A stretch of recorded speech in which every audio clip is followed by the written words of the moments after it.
औज़ुबिल्लाहि मिनश्शैतानिर्रजीम बिस्मिल्लाहिर्रहमानिर्रहीम। अच्छा जी, आज का तीसरा सवाल कोरोना के हवाले से ये है कि जी सब कुछ बंद पड़ा है, स्कूल बंद पड़े हैं, बच्चों की पढ़ाई का हर्ज हो रहा है, तो क्या किया जाए? क्या किया जा सकता है जी? देखें, स्कूल बंद हो रहे हैं, learning should not come to a halt.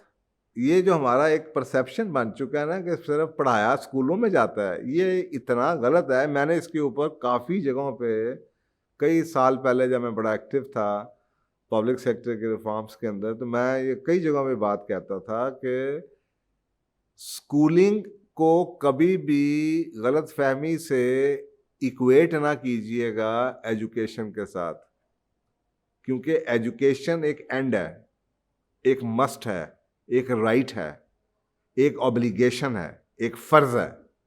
लेकिन ये समझना कि एजुकेशन सिर्फ और सिर्फ स्कूल में होती है, ये नया फिनोमिना है। ये सिर्फ पिछले 100 सवा 100 साल 150 साल में आपको नजर आएगा। ये जब से कमर्शलाइजेशन हुई है और लोगों ने शहरों में बसना शुरू किया तो स्कूलों में काम होना शुरू हो गया। अदरवाइज एजुकेशन तो सदियों से होती आ रही है, जब से जितना इंसान है पुराना उतना ही एजुकेशन का मॉडल तो है।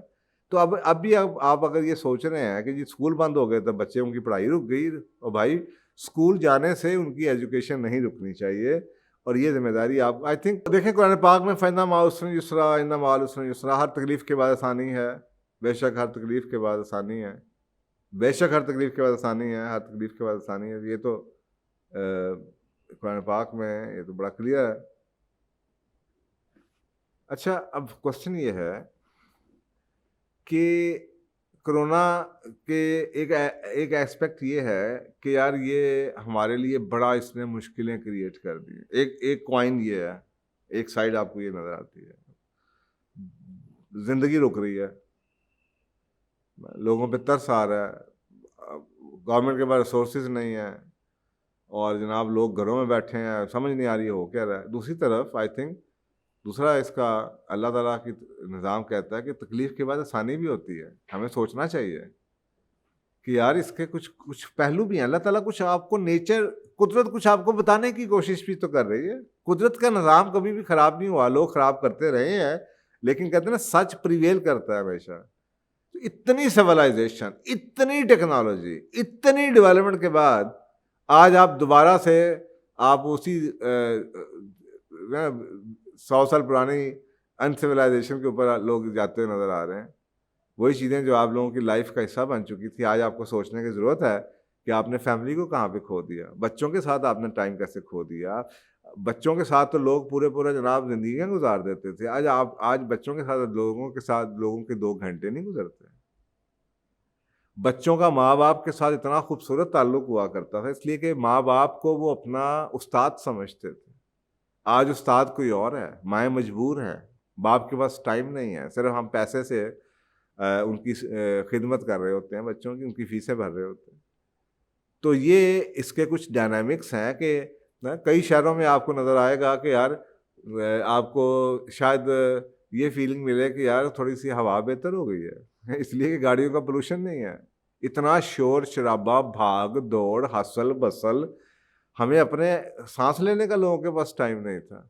तो शायद ये थोड़ा-सा स्लो डाउन करके नेचर ने आप लोगों को कुछ सोचने के लिए कि बैठिए और बैठ के देखिए कि क्या कुछ हो सकता है। तो शायद ये बच्चों की स्कूलिंग भी इसी हवाले से है कि यार बच्चे अगर आपके घर बैठ गए हैं तो आई थिंक बजाय इसके कि आप स्कूल खुलने का इंतज़ार करते रहे, आपको तो ये चाहिए कि आप देखें कि यार बच्चों की एजुकेशन के कौन से तरीके क्या हो सकते थे।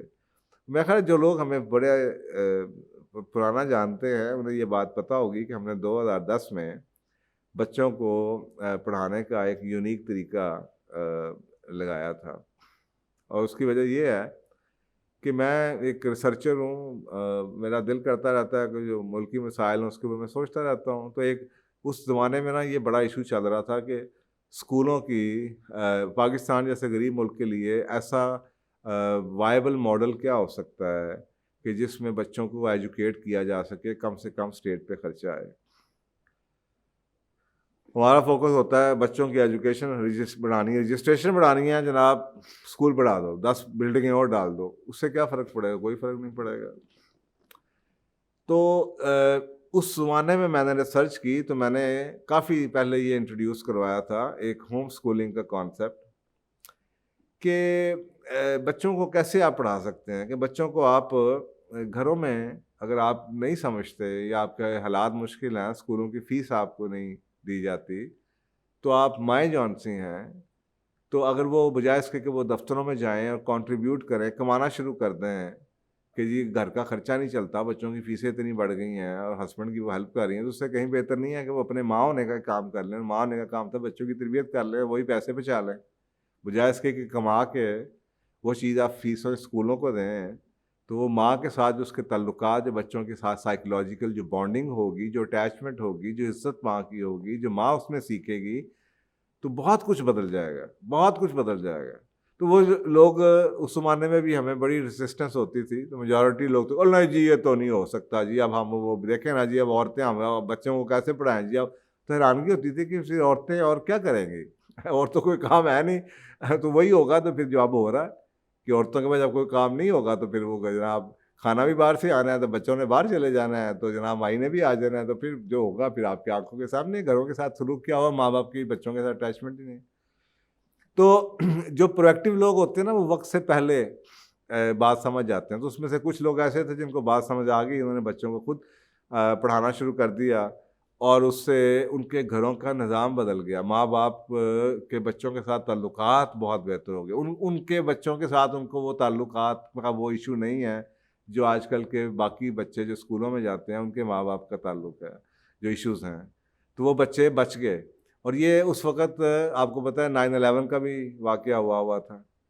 तो उस वक़्त भी सिक्योरिटी का भी इशू था, बच्चों की कभी हड़ताल हो जाती थी, कोई बम धमाके, कई इस तरह के इश्यूज थे जिससे हमें ये लगा कि एक वायबल सॉल्यूशन ये लगता है और फिजिबल सॉल्यूशन ये लगता है कि हमें एक मास्टर टीचर प्रोग्राम करना चाहिए जिसमें हम माँओं को ये सिखा सकें कि बच्चों को घरों में कैसे पढ़ा। हमने उस पे हमने काम शुरू किया और हमने काफ़ी इस पे मेहनत की और लोगों को पढ़ाया भी। तो अच्छा, अब उनमें से जिन लोगों को बात समझ नहीं आती थी, जिनको समझ आ गई, उनके बच्चे ऑलरेडी जनाब, उनको तो मसला ही कोई, उनके बच्चों को तो ये भी नहीं पता होगा कि जनाब स्कूलों में आकर छुट्टी है क्योंकि उनके बच्चे तो स्कूल नहीं जाते, तो वो तो खुद पढ़ाते हैं और उनका खुद ही वो पढ़ाते हैं, खुद ही अपनी मर्जी से पढ़ाते हैं। अपने जो उन्होंने सब्जेक्ट पढ़ने हैं, ज़रूरी तो नहीं कि वही पढ़ने हैं जो 6 सब्जेक्ट आपको स्कूल में पढ़ाए जाते हैं। वो बच्चे 10-10 सब्जेक्ट पढ़ते हैं, लाइफ स्किल सीखते हैं, अपनी मर्जी से पढ़ते हैं, जब दिल करे, माँ बाप के टाइम टेबल के साथ मैच करके पढ़ते हैं, जब दिल करे करना पड़ता है, जिस तरीके से दिल करे, जहाँ पे दिल करे क्लास लगा लेते हैं और फिर इम्तिहान में पेयर भी होते हैं। तो उनमें से कुछ लोग रिएक्टिव होंगे जिन्होंने शुरू में जनाब ये आइडिया रिजेक्ट कर दिया। अब वो मुझसे दोबारा पूछते हैं कि अच्छा जी आप बताएं। मैंने उनको फिर बताया, मैं कहा जनाब आपको ये समझिए, मैंने काफ़ी अर्से पहले बताई थी, तो I think it's about time कि आप उसी चीज़ को जो मैंने आपको पढ़ाई थी, कोई नई चीज़ नहीं, वही बात दोबारा से है। आपको 2010 में जब आपको समझाया था, ये वही इसका सलूशन है। तो बहुत कुछ है इसके अंदर से, लेकिन इसके हवाले से मैंने कहा सिर्फ मैं आपको तमहीद थोड़ी सी बांध दूँ। अच्छा, ये तो मैंने बता दिया कि बच्चों को घर में बिठाएं जनाब, होम स्कूलिंग, अपने आप को एजुकेट हों, टाइम है, माँ बाप के पास टाइम है, ज़रा नेट पे रिसर्च करें, होम स्कूलिंग के मेथड देखें, ऑनलाइन ट्यूटरिंग इतनी अच्छी अवेलेबल है। और माँ बाप का घरों में बच्चों को एक्टिविटीज़ के साथ पढ़ाने के 36,000 तरीके हैं। आप खेल के अंदर ही आप जनाब किचन में काम करते करते बच्चों को क्या कुछ पढ़ा सकते हैं। अब ये माओं को और बापों को सीखना चाहिए कि पढ़ाया सिर्फ क्लासरूम में नहीं जाता, पढ़ाने के बड़े तरीके हैं। तो अब जो इसकी एक रीज़न जो मैं 2010 में हमने ये प्रोजेक्ट शुरू की, उसकी नस्ल के ऊपर भी रीज़न है। देखें जो नई नस्ल है ना, ये बहुत ही कैजुअल है। मुझे अक्सर ना सुबह के टाइम आप किसी स्कूल के बाहर जाके देखें ना, मुझे बच्चों में तरस आ रहा होता है। नैनी या ड्राइवर घसीटता हुआ या माँ घसीटती है स्कूल के अंदर ले जा रही, बच्चों की आंखें बंद हुई होती हैं, तो मुझे तरस आ रहा होता है। ये बच्चे जौन से हैं, ये मेरी और आपकी दुनिया नहीं है। हमारी दुनिया में ना हमें बताया गया था कि जनाब घरों से निकलो, ऑफिस जाओ। अच्छे लोग जो हैं वो ऑफिस जाते हैं, स्कूल जाते हैं। मेरा ख्याल आप टोटली टाइम बदल चुका हुआ है और आपको ये बात रिविजिट करनी पड़ेगी। जो बिलीफ आपको पढ़ाएगी ना, मेरा ख्याल इस दुनिया में वो उल्टे हो चुके हैं। आज दुनिया में कामयाब तरीन, महंगे तरीन जो लोग बैठे हैं, काम कर रहे हैं, एंटरप्रेन्योर्स हैं, खरबपति हैं, अरबपति हैं, वो घरों में बैठे हुए हैं। कई कई कंपनी ऐसी हैं जो कि आपको, बड़ी से बड़ी कंपनी आपको घरों में बैठ के काम आप कर रहे होते हैं। आपका लैपटॉप आपके पास होता है, बस वही आपका सब कुछ है। तो मेरा ख्याल इट्स अबाउट टाइम कि हम ये चीज़ समझें कि जनाब घरों दफ्तरों में जाए बगैर भी काम हो सकते हैं, और स्कूलों में बच्चों को भेजे बगैर भी पढ़ाई करने के बड़े से तरीके हैं। तो एक तो ये था कि बच्चे कैजुअल हैं, बच्चे डिसिप्लिन नहीं हैं, वो अपने तरीके से सीखना चाहते हैं, अपने मतलब की चीज़ें सीखना चाहते हैं, और अपने टाइम पे सीखना चाहते हैं, अपने तरीके से सीखना चाहते हैं वो। और सबसे बड़ा उसका जो दूसरा ये था कि वो माँ बाप के साथ उनकी बॉन्डिंग नहीं है, क्योंकि वो स्कूलों में चले जाते हैं माँ बाप के साथ, तो वो उनका ताल्लुक ही नहीं बनता। ताल्लुक तो सब बनता है कि माँ बाप कहीं जा रहे हैं, बच्चे भी चले जाएँ, तो यहाँ पे तो मुसीबत होती है जब आप स्कूल की अटेंडेंस शॉर्ट हो जाएगी अगर छुट्टी लेके बाप के साथ चले गए तो होम स्कूलिंग का सबसे बड़ा फायदा ये है कि you are always with parents. आप छुट्टियों में जा रहे हैं, माँ बाप कहीं जा रहा है तो बीवी भी साथ चली जाए, बच्चे भी साथ चले जाएं, साथ रास्ते में पढ़ते हुए चले जाएंगे, किताब साथ लेके चले जाएंगे, और एक्टिविटीज़ के थ्रू बहुत कुछ पढ़ लेंगे। बातों बातों में, यानी कि आप इमोशनल इंटेलिजेंस को लेक्चर सुनाना क्या है, बच्चा बाप को देख के सीख सकता है, माँ को देख के यार कैसे लोगों से बात की जाती है, किस तरीके से, ये लाइफ स्किल्स हैं। तो ये तरीके लाइफ स्किल्स स्कूलों में नहीं सिखाई जा सकती, लाइफ स्किल्स दुनिया में ही सिखाई जा सकती हैं। तो ये बच्चों के ताल्लुकात माँ बाप के साथ बेहतर हो जाते हैं, बॉन्डिंग हो जाती है, इज़्ज़त हो जाती है, ये इसके बेनिफिट्स हैं फैमिली के ऊपर, और बच्चों के नस्ल पे मैंने आपको बता दिए उसके बड़े फ़ायदे। अच्छा, मज़े की बात, अभी चंद दिन पहले अखबार में खबर आई कि जो प्रिंस जॉर्ज है और जो प्रिंसेस चार्लोट है, ये दोनों जो प्रिंस विलियम और डचेस केट्स हैं ना, उनके जो 3 बच्चे, ये सारे के सारे ना अब होम स्कूलिंग हो रही है इनकी। यानी कि इनकी होम स्कूलिंग इसलिए हो रही है कि इनका स्कूल जो था वो बंद हो गया है, और स्कूल ने कहा कि जी बच्चों को होम स्कूलिंग कराएं। अब वो जो बच्चे घर में बैठे होम स्कूलिंग कर रहे हैं, उनको नेट के थ्रू उनको दे रहे हैं। अब ये एक अनदर तरीका है कि स्कूल वाले आपको घर में पढ़ा रहे हैं, तो फिर क्वेश्चन ये होगा कि कुछ सालों के बाद हम ये भी सोचना शुरू कर देंगे कि फिर स्कूल जाने के तुक के अगर हम बैठ के ये कर सकते हैं तो फिर हम तो ये खुद भी कर सकते हैं। अब सिंपल से बॉटम लाइन है, यानी कि हमें याद पड़ता है, मैंने एमए इकोनॉमिक्स किया तो मुझे तो नहीं याद पड़ता कि मैं किसी यूनिवर्सिटी में गया, तो हमें पता था हाउ टू लर्न, तो हमने तो खुद सीखा, मैंने इतना कुछ सीखा, I learn because I was taught how to learn. आजकल के बच्चे इतने डिपेंडेंट हो चुके हैं स्कूलों की वजह से, तरबियत की वजह से, कि वो समझते हैं हर चीज के लिए कोई एक ट्यूटर चाहिए। तो उनको अगर यही सब कुछ है भाई, तो भाई ये तो मैं खुद भी कर लूंगा। तो मेरा ख्याल है इससे बहुत नई एक स्टोरी शुरू हो जाएगी। तो I think it's a golden opportunity. वो कहते हैं ना, कुछ ज़माना के दौर बदलते बदलते कुछ चीज़ें, गुलामा इकबाल कहते थे, था जो ना खूब बतदरीज वही खूब हुआ, कि गुलामी में बदल जाता है कौमों का ज़मीर। तो बाज़ दफ़ा वो कहते हैं जो कल का खूब था, शायद इस कोरोना की वजह से आज वो ना खूब है। कल का सोशलाइजिंग करना, बाज़ारों में जाना, स्कूलों में जाना, दफ्तर में जाना, और जनाब बड़ा एक्टिव होना, और जनाब स्विमिंग पे जा रहे हैं, स्पोर्ट्स में जा रहे हैं, तो वो खूब था। आज वो ना खूब है। तो भाई ना खूब हो चुका है, इसमें से सोचें कितनी अपॉर्चुनिटीज़ आपके पास मौजूद हैं और आप इसको कैसे केटर कर सकते हैं। वो अक्सर बदलते ज़माने के साथ साथ चीज़ें बदल जाती हैं। जब औरतें घरों में बैठी होती थी तो उन्हें हाउसवाइफ कहते थे, फिर जब उनको घरों से निकाला गया तो वो वर्किंग वुमन की इज्जत करनी शुरू हो गई। आज अमेरिका यूरोप में दोबारा से स्टे एट होम मॉम की, जो औरतें घरों में, उनकी इज्जत है। तो इसी तरीके से मेरा ख्याल है, क्योंकि उससे ये लगता है कि ये अच्छी वेल ऑफ फैमिलीज हैं जिनका कोई खर्चा उठाने वाला है। और इसी तरीके से मेरा ख्याल है कि एक ज़माना आने वाला है जिसमें अब तक तो ये ना, जो अच्छे स्कूल में जाता है वो फैशन है, इतने पैसे खर्च करता है। लेकिन मेरा ख्याल है अगर आप सोचें तो जो बच्चा होम स्कूलिंग है वो फैशन होना चाहिए। ही शुड बी प्रिविलेज, कि उसकी, इसका मतलब उसकी माँ बाप पढ़े लिखे हैं, उसके माँ बाप केयरिंग हैं, उसके माँ, आपके ख्याल में माँ बाप से ज़्यादा बेहतर पढ़ाई, औलाद की तरबियत की परेशानी किसी हो सकती है? टीचर को हो सकती है? नहीं ना हो सकती। तो वो बच्चा सर उठा के ये कहे I have the best of the teachers because my mom is my teacher, my dad is my teacher. कितना बड़ा फैशन है भाई। इनके लोग कहते हैं ना जैसे प्रिविलेज्ड, वो बच्चे प्रिविलेज फील करेंगे कि जनाब हमें माँ बाप ने पढ़ाया है, we are the best because हमें वी गॉट द बेस्ट, इससे बेहतर कोई आपको नहीं मिल सकता। और हमने मदद से आप आंखें मलते हुए बच्चों को स्कूल भेज रहे होते हो, हम जनाब अपनी मर्ज़ी से पढ़ते हैं। हम अम्माओं को बताते हैं अम्मा मेरा आज दिल का ड्राइंग करने को, आज मैं मैथ्स करूँगा, आज मैं हिस्ट्री पढ़ूंगा, आज मैंने पॉलिटिक्स पढ़नी है, आज मैंने मूवी के थ्रू पढ़ना, आज मैं ये देखूंगा। तो भाई ये ज़माना बदल रहा है और आपके पास मौका है। ये बातें हम लोग तो रिसर्चर है, सोचते हैं, अकल इस्तेमाल कर देखते रहते हैं, हमें तो ये बातें पहले ही हम समझ आ गई थी, हम 2010 से ये बातें कर रहे हैं। लेकिन अब ये आप लोगों के पास, जनरल पब्लिक के पास एक मौका है उसी ड्रिल में से गुजरने का और अपनी लाइफ को रीप्रायोरिटाइज करें और देखें ज़िंदगी में अहम क्या है और उसको करने के कितने तरीके हैं। तो आप ये मत समझे स्कूलों का बंद करना इज़ एंड, ये एंड नहीं है। दफ्तर बंद होने से काम नहीं रुकने और स्कूल बंद होने से एजुकेशन नहीं रुकनी। आपको सिर्फ थोड़ा सा सोचना पड़ेगा कि आपने इसको हैंडल कैसे करना है। अल्लाह ताला ने इंसान को ऐसे बनाया जिस चीज़ का वो कर लेता है, फिर उसकी कैपेसिटी, जो चीज़ आपने कभी की ना हो आपको लगता है ओह ये तो हमसे होगा नहीं। आप 2 दफ़ा 4 दफ़ा करें वही आपको लगेगा, और 6 दिन के बाद 8 दिन के बाद आपको ऐसा लगेगा कि जनाब मैं तो परफेक्ट हूँ। आपको सोचे ना, आप वो जो लोग ड्राइविंग स्कूल के इंस्ट्रक्टर से गाड़ी चलाना सीख रहे होते हैं और गाड़ी कैसे चला रहे होते हैं परेशान, अच्छा टीचर मैं ये कर लूँ, वो ऐसे ऐसे गाड़ी चला रहे होते हैं। महीने 2 महीने के बाद जनाब वो एक ही वक्त में जनाब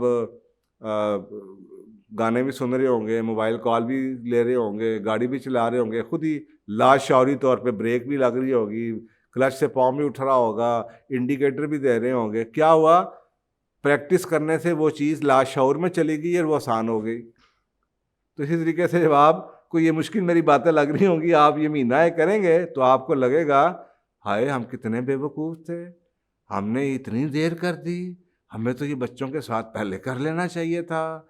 ओहो हो, आपको ये लगेगा, इतना आसान हो जाएगा। तो आई होप के इट्स अबाउट टाइम, मेरा ख्याल है इट्स अबाउट टाइम। मैं बड़ा पॉजिटिव माइंड सेट का बंदा हूँ, मैं हर बुराई में से ना एक अच्छाई निकाल लेता होता हूँ, और वो आईना होता है, अल्लाह ताला का निज़ाम कुदरत है, वो आपको आईना दिखाती है। अक्लमंदों को वो इशारे नज़र आ जाते हैं, बेवकूफ़ उसके ऊपर लड़ते रहते हैं। और जो डॉक्टर स्टीवन कोवी की बड़ी मशहूर किताब थी 7 habits of highly effective people, उसमें जो कामयाब लोग हैं ना, उसके अंदर उसकी एक हैबिट ये बताई गई है कि वो जो एरिया ऑफ इन्फ्लुएंस होता है ना, कामयाब लोग वो हैं जो उनके पास है उस पर रिलाई करते हैं, और जो नाकाम लोग होते हैं उनकी आदत ये होती है एरिया ऑफ कंसर्न, हाय मुल्क में ये हो गया, हाय अब स्कूल तो बंद हो गए, हाय नौकरी चली गई तो क्या होगा, हाय ऐसा हो गया तो क्या होगा, उनकी सोच ये होती है। तो आई थिंक इस कामयाबी के लिए let's take it face it from the front. बच्चों को खुद एजुकेट करें, अपने आप को डेवलप करें, इसी बहाने माँ भी कुछ सीख लेगी। नहीं तो माँ कुछ और सीख रही है, बच्चा कुछ और सीख रहा है, बाप कुछ और सीख, इसी बहाने फैमिली इकट्ठी सीखेगी। कई चीज़ें आपको इसलिए सीखनी पड़ेंगी कि आपके बच्चों को आपने सिखानी है। तो I think let's take it positive, इंशाअल्लाह इसमें से अल्लाह ताला बहुत बेहतर कर देगा। जज़ाकल्लाह। अस्सलाम वालेकुम दोस्तों, पूछो और जानो कि ये सेशंस आपकी पुरजोर गुजारिशों पे शुरू किया गया था। हमारी आपसे ये गुजारिश रहेगी कि इन वीडियोस को ज़्यादा से ज़्यादा आगे तक पहुंचाएं और सदका जारिया में शरीक हों। क्या पता आपकी शेयर करने से कितने घर उनके हालात बदल सकते हैं और आप सदका जारिया का हिस्सा बन सकते हैं। जज़ाकल्लाह खैर। जज़ाकल्लाह आप सारों का, न्यू सब्सक्राइबर्स हैं, जो ओल्ड सब्सक्राइबर्स हैं, जो लोग सवाल भेज रहे हैं ढेर सारे फ़ाइज़ हसन सयाल साहब के चैनल पे। इस ऑफ़र की दीगर मालूमात के लिए आप हमें कांटेक्ट कर सकते हैं 0333483748 पर। ये ऑफर्स आप लोग जीत सकते हैं अगर आप लोग 3 महीनों के अंदर 100 सब्सक्राइबर्स पर फ़ाइज़ हसन सयाल साहब की एक किताब जो कि उनके अपने हाथों से साइन की गई हुई होगी वो आपको मिल सकती है। 300 सब्सक्राइबर्स के ऊपर आपको 50% डिस्काउंट का वाउचर फ़ाइज़ हसन सयाल साहब के सेमिनार का मिल सकता है। आपको 1000 सब्सक्राइबर्स के ऊपर फ्री पास मिल सकता है फ़ाइज़ हसन सयाल साहब के सेमिनार में। 3000 सब्सक्राइबर्स के ऊपर आप फ़ाइज़ हसन सयाल साहब को एक 1-on-1 कोचिंग सेशन में मिल सकते हैं जिसकी ड्यूरेशन 1 आवर होती है एज़ पर स्टैंडर्ड पॉलिसी।